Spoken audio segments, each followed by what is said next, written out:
नमस्कार, लोकसंदेश न्यूज चॅनलमध्ये आपलं स्वागत आहे।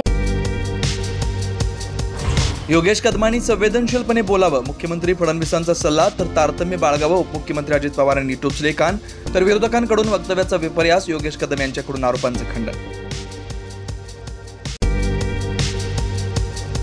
बलात्कार प्रकरणावर योगेश कदम आणि संजय सावकार यांचा वादग्रस्त वक्तव्यामुळे संताप, त्यांना ठोकून काढलं पाहिजे, राऊतांचा हल्लाबोल, मंत्र्यांनी लाच सोडली, आव्हाडांचं वक्तव्य। नराधम दत्ता गाडेचा अत्याचार केल्यावर 3 वेळा आत्महत्येचा प्रयत्न, 2 वेळा गळफास घेऊन आणि एकदा कीटकनाशक पिऊन आयुष्य संपवण्याचा प्रयत्न फसला।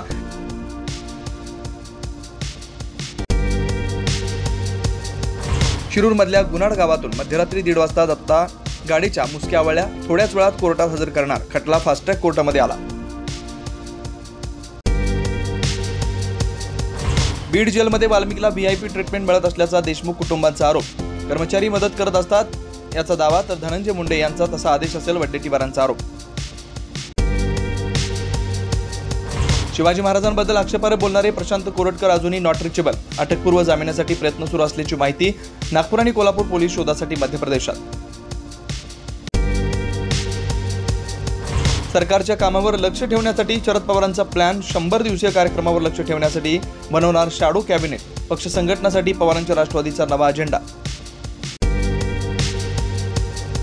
मातोश्रीवरील बैठकीत विरोधी पक्ष नेत्यांनी पदासाठीच नाव जवळपास निश्चित, भास्कर जाधवांचं नाव आघाडीवर, तर मुंबईतल्या आमदारांचा आदित्य ठाकरेंसाठी आग्रह, सुनील प्रभूंच्या नावाचाही विचार।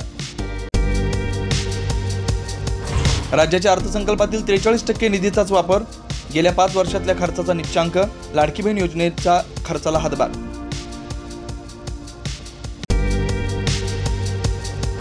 राज्यामध्ये 17,500 मराठी शाळा बंद होण्याची शक्यता, 20 पेक्षा कमी पटसंख्येच्या शाळांवर गंडांतर। अशाच विशेष घडामोडींसाठी आमच्या YouTube चॅनलला सबस्क्राईब करा, फेसबुक पेजला लाईक करा आणि इन्स्टाला फॉलो करा।